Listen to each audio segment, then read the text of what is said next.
मंत्री महोदय से मिला भी हूँ और मेरी जो मुख्य रूप से जो विषयों पे चर्चा हुई है उन विषयों को मैं बताना चाहता हूँ।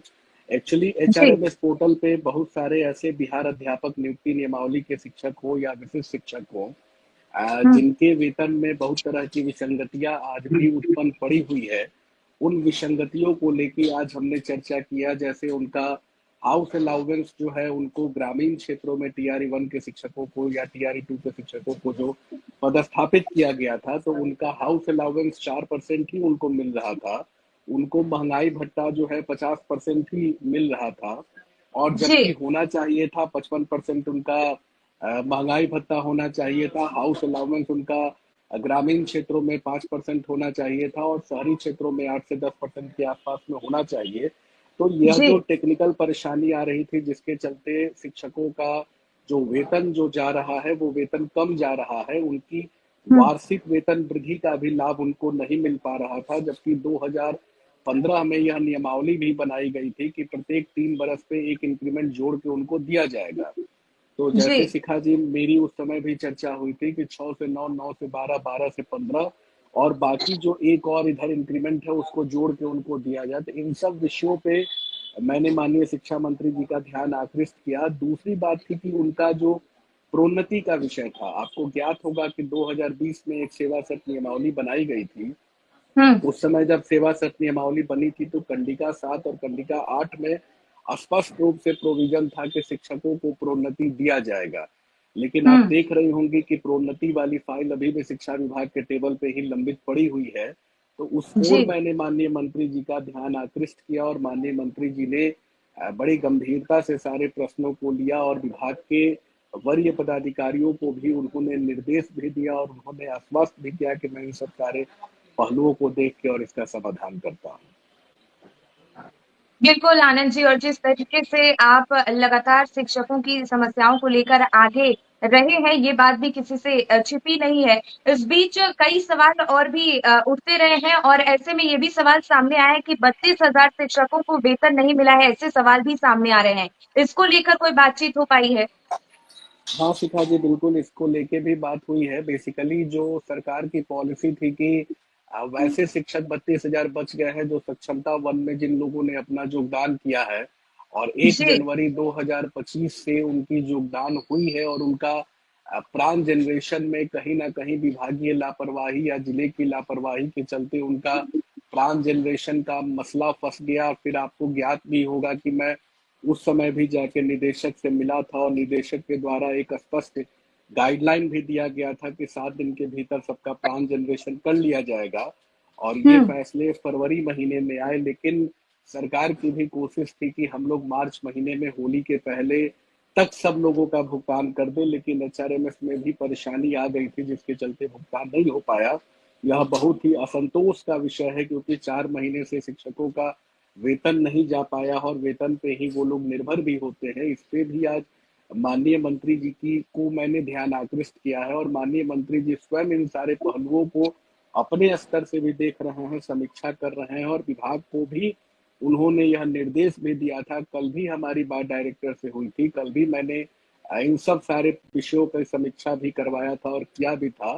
तो जो भी हम्म। शिक्षक हमारे छूट गए हैं उनके एचआरएमएस पोर्टल से उसको ठीक करके और बाकी जो भी, क्योंकि शिक्षा विभाग का और वित्त विभाग का एक साइट होता है जो एचआरएमएस होता है, उस पर मैपिंग हो जाता है और मैपिंग के बाद जिलों को भेज दिया जाता है ऑनबोर्डिंग के लिए। तो इस पे जी। भी उन्होंने कहा है कि 1 सप्ताह के भीतर, मतलब इस सप्ताह में एक योजना है कि कम से कम 100% शिक्षकों का जो लंबित वेतन है उन सभी शिक्षकों का वेतन चला जाए और जो भी सक्षमता 2 के हमारे जो शिक्षक है उनके भी जल्द से जल्द प्लान का जनरेशन कर दिया जाए, उनकी भी ऑनबोर्डिंग कर दिया जाए ताकि किसी को परेशानी नहीं हो। अप्रैल महीना, मई महीना से किसी को परेशानी नहीं हो और जिन भी शिक्षक का पुराना वेतन है वो विभाग की भी मंशा है, टारगेट भी है, हमने दबाव भी दिया है और माननीय शिक्षा मंत्री जी ने सकारात्मक रूप से संज्ञान लिया है, खुद भी उसकी समीक्षा वो कर रहे हैं ताकि सप्ताह दिन के अंदर में सबका वेतन चला जाए। हाँ बिल्कुल, तो जिन भी शिक्षकों की ये समस्या है, जिनका भी वेतन अभी तक नहीं आया, उनके लिए खुशखबरी है कि जल्दी ही काफी सकारात्मक संभावनाएं नजर आ रही हैं कि जल्द ही उनके वेतन की ये समस्या का समाधान हो जाएगा। आनंद जी, इस बीच बीपीएससी प्रधानाध्यापक का जो विषय है, ये भी चर्चा का विषय बना हुआ है। लगातार इसको लेकर भी कई सवाल सामने आ रहे हैं। इसको लेकर जो लोग जानकारी चाहते हैं, जिन्हें जवाब चाहिए इसका, किस तरीके से पोस्टिंग को लेकर किस तरीके से सरकार करने वाली है? देखिए शिखा जी, जब यह बीपीएससी से जो प्रधानाध्यापक की हेडमास्टर की परीक्षा की जो अपॉइंटमेंट हुई थी और उसमें सब लोग बैठे थे, उस समय भी मैंने माननीय शिक्षा मंत्री महोदय से भी मिला था। और क्योंकि उनका कैडर जो होता है वो प्रमंडल कैडर होता है, और प्रमंडल कैडर में भी मैं जाके और माननीय शिक्षा मंत्री महोदय से यह आग्रह किया था कि शिक्षकों का कम से कम 3 जिले का विकल्प ले लेना चाहिए। और माननीय मंत्री महोदय जी के रिकमेंडेशन के बाद ही वो 3 जिले का विकल्प सभी लोगों को मिला, और सभी जी। शिक्षकों ने अपना जिला का भी विकल्प दे दिया है। और माननीय मुख्यमंत्री महोदय ने भी अभी 10 दिन पहले, जब वह नियुक्ति पत्र TR3 का दे रहे थे, माननीय मुख्यमंत्री महोदय ने स्वयं भी घोषणा किया था कि अप्रैल महीने में इन शिक्षकों को नियुक्ति पत्र हमारे द्वारा दिया जाएगा, जो प्रधानाध्यापक है या हेड टीचर के रूप में जिनकी अपॉइंटमेंट हुई है।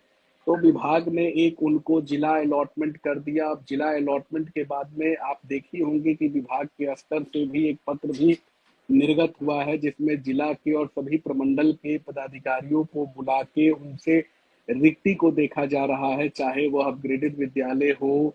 और उन विद्यालयों को रिक्ति देखा जा रहा है। राजकीय राजकीयकृत प्रोजेक्ट विद्यालयों को प्रारूप 1 प्रारूप 2 में निकाला भी गया हम्म। है। तो विभाग अपने स्तर से सारी चीजों की समीक्षा भी कर रही है, देख भी रही है।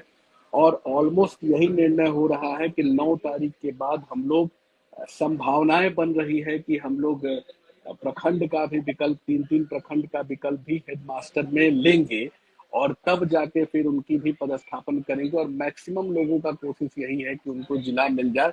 हेड टीचर में तो प्रखंड का विकल्प लेने की बात तय हो भी चुकी है, और हेडमास्टर वाले के स्वरूप अभी बन रहे हैं, क्योंकि उनका कैडर प्रमंडल था और अब जिला उनको आ गया है, और जिला भी जल्द ही उन लोगों को अलॉट कर दिया जाएगा। और इसी महीना में माननीय मुख्यमंत्री महोदय जी के द्वारा ही उनको औपबंधिक नियुक्ति पत्र दे दी जाएगी। विभाग के द्वारा दिलवाया जाएगा, माननीय मुख्यमंत्री महोदय के कर कमलों से ही होगा। और सरकार का भी यह मंशा है, विभाग की भी मंशा है कि जल्द से जल्द उनका विद्यालय भी अलॉट हम लोग कर दें। बिल्कुल, आनंद जी, बहुत-बहुत धन्यवाद आपका इन तमाम महत्वपूर्ण जानकारियों को हम तक पहुँचाने के लिए और दर्शकों तक पहुँचाने के लिए, और जिस तरीके से लगातार आप एक्टिव मोड पर नज़र आ रहे हैं, शिक्षकों की तमाम समस्याओं को, चाहे वो प्रमोशन का मुद्दा हो, स्थानांतरण का मुद्दा हो, हाउस रेंट का मुद्दा हो, या फिर बीपीएससी प्रधानाध्यापक का मुद्दा हो, तमाम मुद्दों को लेकर आप लगातार एक्टिव नज़र आ रहे हैं। बहुत-बहुत धन्यवाद आपका कशिश न्यूज़ से खास बातचीत और करने के लिए। एक और शिखा जी छूट गया था, वो बेसिकली वो वित्तरहित वाले शिक्षकों का एक मसला था। तो जी, जी। आज उस प्रसंग में भी वित्तरहित अनुदानित जो शिक्षक थे, उस पे भी लगातार शिक्षकों की यह आवाज जा रही थी कि हमें भी जो है, हमारी जो मूल समस्या है, उनके कोड को निलंबित कर दिया गया था। तो सरकार जी, के स्तर से माननीय शिक्षा मंत्री जी की पहल से, माननीय मुख्यमंत्री महोदय जी की पहल से यह निर्णय भी लिया जा चुका है कि वैसे अनुदानित विद्यालय जिनके कोड को निलंबित कर दिया गया है, उनको पुनः फिर से रीस्टोर कर दिया जाएगा। और जिनका अनुदान लंबित पड़ा है, तो उनके अनुदान की भुगतान के लिए फाइलें तैयार होके उसको भेजी जा रही है, ताकि कैबिनेट से भी वो स्वीकृत होकर चला आए, ताकि उनकी जो लंबित 10 वर्षों के अनुदान है उसको सरकार भुगतान भी करते। आप देखी होंगे कि सदन में भी माननीय मंत्री महोदय ने कहा था, और आज भी इस प्रसंग में माननीय शिक्षा मंत्री जी से चर्चा हुई है, और माननीय